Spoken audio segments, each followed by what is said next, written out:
What if I told you there's a single piece of land that has seen pretty much the entire story of humanity unfold?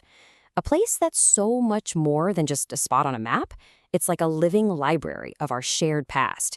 Today, we're diving deep into Anatolia, a land that has been the stage for everything from the very first hunter-gatherers to the birth of a modern nation. There's this phrase that just hits the nail on the head, a living archive of humanity. It perfectly captures it. This isn't just dirt and rock. It's a record, a story of who we are and where we all came from. And let me tell you, it is an absolutely epic story. So for as long as people have been on the move, Anatolia has been the bridge. I mean, it's literally the land that connects Asia and Europe.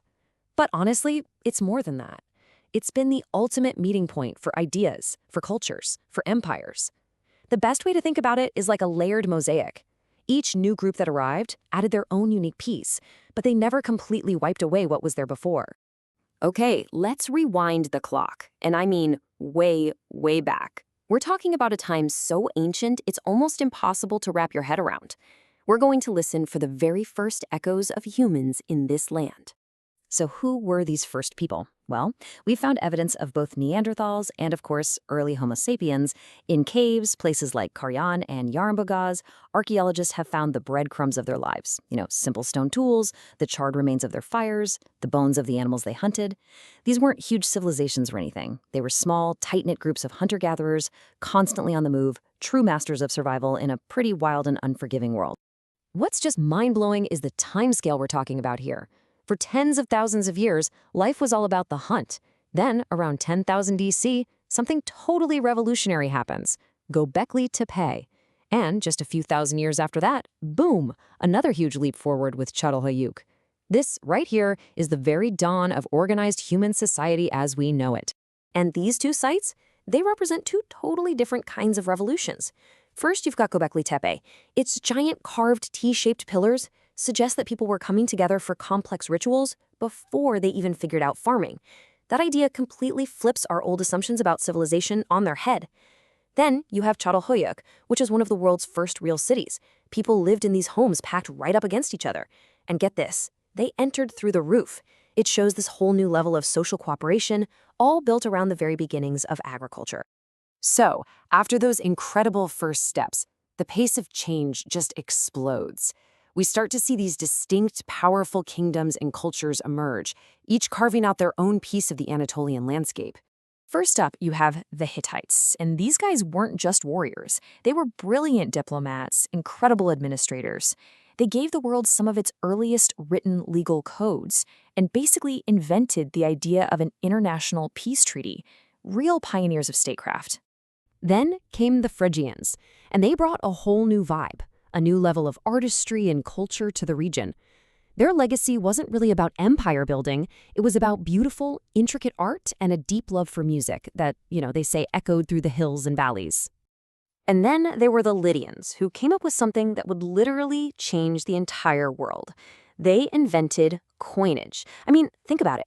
This one single innovation moved us all beyond simple bartering. It created a universal way to measure value that would totally revolutionize trade and economics, not just here, but everywhere. All right, so the stage is now set for an even bigger drama. Those smaller kingdoms start to give way to massive continent-spanning empires. Each one sweeps through Anatolia, and each one leaves its own profound, lasting mark on the land's identity. The progression is just staggering. First, Alexander the Great rolls in and ushers in the Hellenistic era, spreading Greek language, philosophy, and art. Then come the Romans, the ultimate engineers, right? They're building cities, aqueducts, and roads that tie the whole region together. And finally, the Byzantine Empire rises, making Anatolia the very heart of a new Christian spiritual and political universe. And each new layer just blended with the one before it. But wait, the story is far from over. In the 11th century, a completely new chapter begins. A new people arrive, migrating from Central Asia, and they are going to once again reshape the entire cultural landscape of Anatolia. These were the Seljuk Turks. And here's the crucial part. They didn't just conquer, they integrated. They brought with them new styles of architecture, they established these huge trade networks with roadside inns, and they introduced brand new traditions. What you get is this remarkable new fusion. the ancient soul of Anatolia blending with this dynamic new Turkic culture. And out of that Seljuk foundation rises one of the most powerful and longest-lasting empires in history, the Ottoman Empire. We're talking about a true global superpower that was around for more than 600 years. It was incredibly diverse, a multi-ethnic, multi-faith world that became a global hub for art, science, and politics. If you need one single date to understand the peak of Ottoman power, this is it, 1453. When they conquered Constantinople, it wasn't just some local victory. It was a massive turning point that completely shifted the balance of power across the entire world. But, as we know, no empire lasts forever. After 6 centuries, the constant wars and all the internal pressures, they eventually just took their toll. The once mighty Ottoman Empire began to enter its final, very difficult years. From the ashes of that empire, though, a new kind of hope started to rise.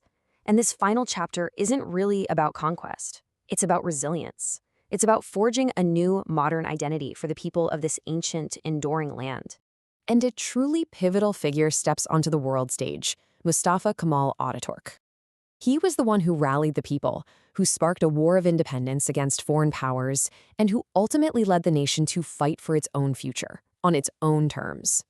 That whole struggle leads to this moment, in 1923, when a new nation is officially born. The sovereign, modern Republic of Turkey is founded, kicking off the next great era in Anatolia's long story. So what was this new republic all about? What was its DNA? Well, the vision was crystal clear. It was to be a modern, sovereign nation, one that was rooted in science and reason, one based on the idea of equality for all its citizens. And it was all founded on a powerful sense of national unity. And that really brings us full circle, doesn't it? This quote just sums up our entire journey so perfectly. Empires rise and then they fall. Cultures blend and they transform. Languages, religions, they all shift over time.